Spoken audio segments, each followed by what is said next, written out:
नमस्कार मित्रों, astro adviser में आपका एक बार फिर से स्वागत है।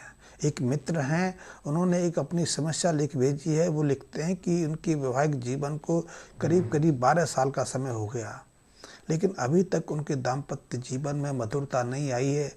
उनका दाम्पत्य जीवन दुख दर्द से भर के रह गया है। पति पत्नी के अंदर जो विश्वास और प्रेम का संबंध स्थापित होता है, वो अब तक उनके जीवन में स्थापित नहीं हो पाया है। वैसे उनके 2 बच्चे भी हैं, लेकिन वो अपने ग्रस्त जीवन को लेकर त्रस्त हैं। उन्होंने अपनी डिटेल ही भेजी है। तो मित्र, आपकी डिटेल के अनुसार तो आपकी जन्म कुंडली में सबसे अशुभ योग तो यही है कि मंगल बद बन के बैठे हैं। मंगल बद के बारे में लाल किताब वाले तो बहुत अच्छी तरह से जानते हैं, लेकिन दूसरे लोग शायद कम जानते हो। मंगल बद लाल किताब में एक ऐसा अशुभ योग है जो जीवन में कष्ट ही कष्ट भर देता है, जो जीवन को त्रस्त करके रख देता है। खास करके जो हमारे व्यक्तिगत संबंध होते हैं, चाहे वो पति पत्नी के संबंध हों, भाई भाई के संबंध हों, या भाई बहन के संबंध हों, चाहे पिता पुत्र के संबंध हों, इसमें ना तो विश्वास रहता है, ना इतनी घनिष्ठता रहती है। और ये एक अकेला युग ऐसा है जो पूरे जीवन की मिठास को समाप्त करके रख देता है। मंगल बद जन्म कुंडली में तब बनता है जब सूर्य और शनि का मेल हो रहा हो, चाहे वो एक भाव में बैठे हों या दृष्टि भाव से एक दूसरे को प्रभावित कर रहे हों, तो मंगल बद हो जाता है। ऐसे में मंगल की अशुभता के कारण व्यक्ति के ग्रस्त जीवन पर, व्यक्ति के जो व्यक्तिगत जीवन पर उस पर प्रभाव पड़ता है। या फिर शुक्र 9वें भाव में विराजमान हो जाए। 9वां भाव भाग का भाव है, धर्म का भाव है, लेकिन ऐसे में जब शुक्र विस्थापित हो जाते हैं तो भी मंगल बद जैसा प्रभाव देते हैं। ग्रस्त जीवन में एक के बाद एक कुछ ना कुछ विषमता बढ़ते चले जाते हैं। या फिर सूर्य अकेला 7 में, 8 में, 10 में या 12वें भाव में चला जाए, इन भावों में अकेला सूर्य बैठा है तो भी मंगल बद जैसी स्थिति पैदा करता है। ऐसे में जातक के ग्रस्त जीवन में, पति पत्नी के जीवन में कुछ ना कुछ विषमताएं बनी रहती हैं, लड़ाई झगड़े बने रहते हैं। या फिर राहु 5वें और 9वें भाव में चला जाए। वैसे मंगल बद की स्थिति तब और खतरनाक हो जाती है जब मंगल बद के रूप में मंगल और शुक्र का मेल 10वें भाव में बन जाए। वैसे 10वें भाव में जब मंगल विराजमान होते हैं तो व्यक्ति कर्म का देवता बन जाता है। कर्म के माध्यम से अपने जीवन में एक के बाद एक विशिष्टताएं प्राप्त करता है, सफलताएं प्राप्त करता है। वो पुलिस में चला जाए, आर्मी में चला जाए, कोई साहसिक कार्य करे, स्पोर्ट्स में चला जाए, तो बहुत उच्च सफलताएं प्राप्त करता है।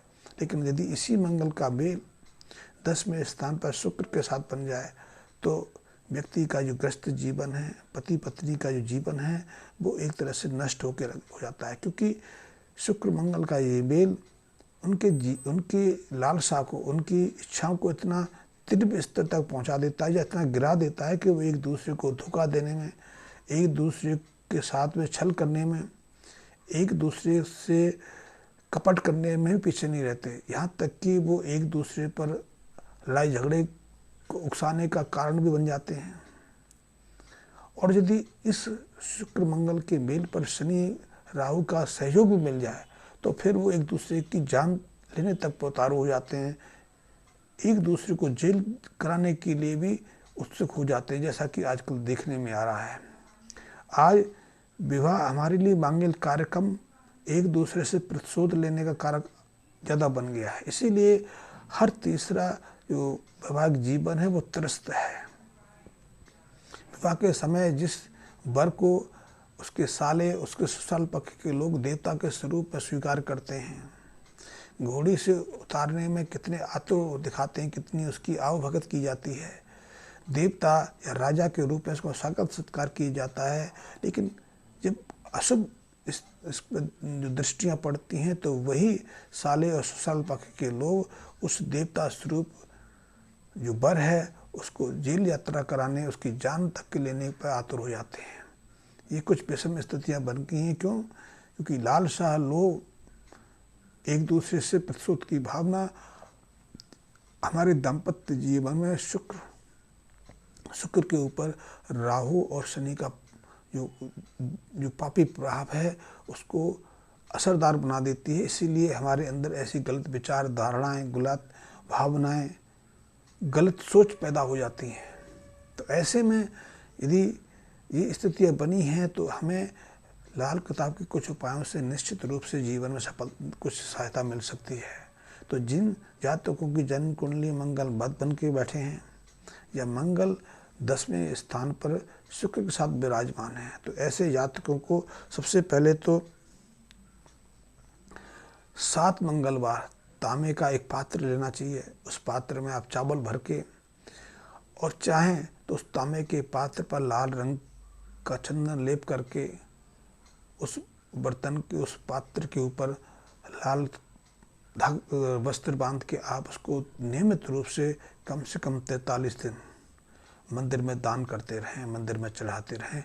ये मंगल बद खास करके शुक्र और मंगल का जो 10वें स्थान का मेल है उसकी अशुभता से बाहर आने का सर्वोत्तम उपाय है। इस उपाय को करने से पारस्परिक जो हमारे मतभेद हैं, एक दूसरे के ऊपर जो दोषारोपण हम लगाते रहते हैं, एक दूसरे से प्रतिशोध लेने की भावना जगाते रहते हैं, उससे मुक्ति पाने का ये सहज उपाय है। आप इसको करके देखें। इसके अलावा 43 दिन लगातार आप तांबे की गागल ले लें, तांबे का कोई बर्तन ले लें, तांबे की कोई थाली ले लें, उसमें साबुत मूंग भरकर आप उसको नियमित रूप से 43 दिन से उसको किसी मंदिर में समर्पित करें या फिर तेज धारा वाले जल स्रोत में उसको बहाते रहें। इस उपाय से भी मंगल बद की जो कटुता है, मंगल बद का जो अशुभ प्रभाव हमारे जीवन में दाखिल होता है, उससे बाहर आने में, उससे मुक्त होने में मदद मिलती है। वैसे मंगल बद को शांत करने के लिए कुत्तों को पालना, कुत्तों की सेवा करना भी एक उत्तम उपाय है। ऐसे में हम कुत्तों को मीठी रोटी का सेवन करा सकते हैं। यथार्थता देखा जाए तो कुत्ते मीठी रोटी नहीं सेवन करते, लेकिन यदि हम थोड़े से गुड़ की चाशनी बनाएं, उसमें आटा गूंथ के और बिना तवे पर हम रोटी नहीं सेकेंगे, तवे पर सेकेंगे तो शनि का मेल हो जाता है। तो लोहा तवे शनि का रूप है, तो लोहे के तवे पर हमने रोटियां सेकनी नहीं है, या तो तंदूर में या चूल्हे की साइड में, या फिर ज़मीन को लेप करके पहले साफ कर लें, उसको ऊपर अग्नि जलाएं और जब वो गर्म हो जाए तब उसके ऊपर रोटियां सेक के कुत्तों को खिलाएं। रोटियों का आकार कुछ भी हो सकता है, लेकिन उनकी संख्या 8 से कम ना हो, और एक कुत्ता तो 8 रोटियां खाएगा नहीं, तो आपने जो आसपास जितने भी कुत्ते हैं उनमें 8 रोटियां वितरित करके उनको खिलाना है। इससे भी मंगल बद की जो अशुभता है वो शांत होती है।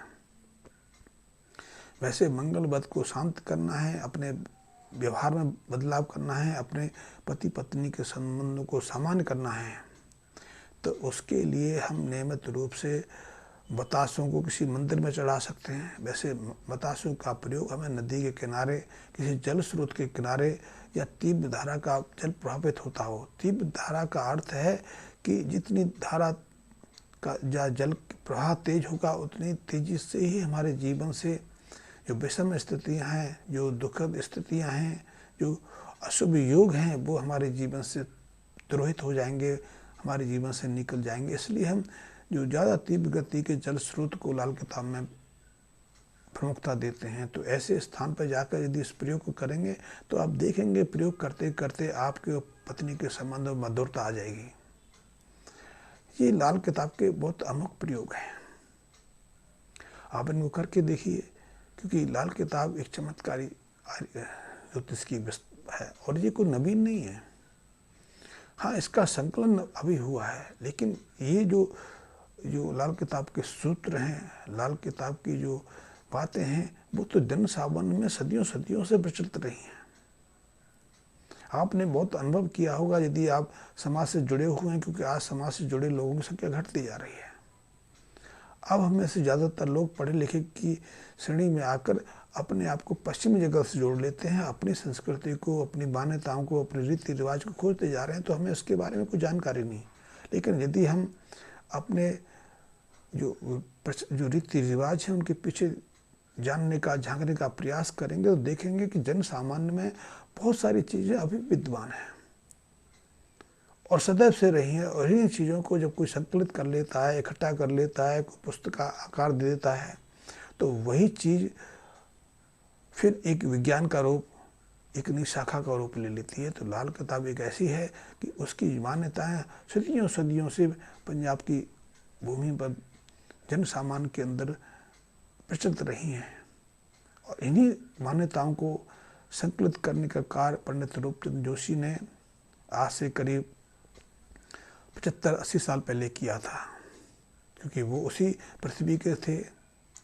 और पंजाब में तो ज्योतिष पर, अध्यात्म पर, धार्मिकता पर बहुत विश्वास किया जाता है। वहाँ की जीवन पद्धति बिल्कुल अलग है। यदि उस पद्धति को भी जान लेंगे तो हम लाल किताब को समझ जाएंगे। और लाल किताब के माध्यम से अपने जीवन में यदि कोई दुश्वारियाँ हैं, कष्ट हैं, कलेश हैं, रुकावटें हैं, तो उनको सहजता से दूर करके अपने जीवन को फिर जो प्रकृति का मार्ग है उस पर अग्रसर कर सकेंगे।